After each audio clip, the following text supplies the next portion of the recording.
Ni siapa bagi? Tengok ni siapa bagi. Ni siapa ni? Linda. Okey. Tanah ni nak buka. Buka lah elok-elok. Ni Linda bagi. Okey. Okey, lain. Kak buka lain. Kak ambil yang lain, ambil belakang banyak lagi. Ni daripada siapa? Tengok ni. Ni daripada siapa? Daripada kakak Zulaika. Wow. Kat. Dah kakak bagi. Kakak Zulaika. Cakap apa? Cakap. Terima kasih. Cakap. Buka kakak tu. Ni. Siapa tu? Daripada Zikri. Buka. Buka dia kotak je tu.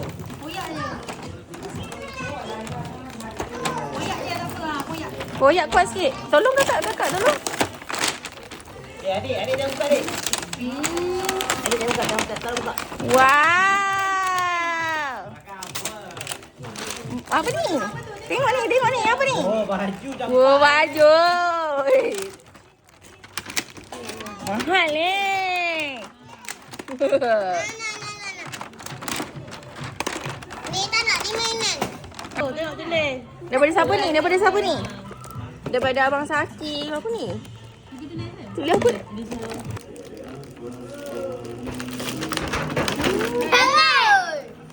Main plastik je. Wow. Tak buka biar lah. Kecil dulu lah. Buka. Kak buka. Tu apa? Yang kecil tu. Tu daripada kakak Sofia. Apa kat ni? Berharga tu. Dalam tu. Pergi sekolah. Kak boleh tak tabung? Ni. Dulu atas lah. Ha? Mana? Oh. Dia tinggi nama dia tu. Pandai. Biarlah Kak yang buka. Aduh. Sabar. Ni simpan ni duit. Buka.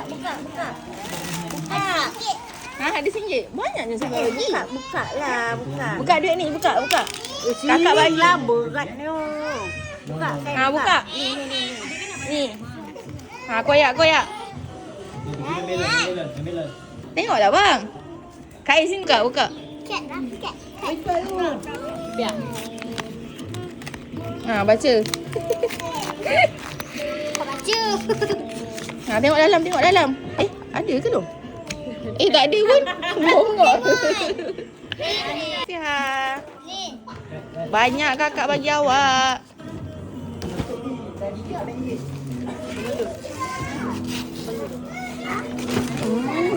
Wow.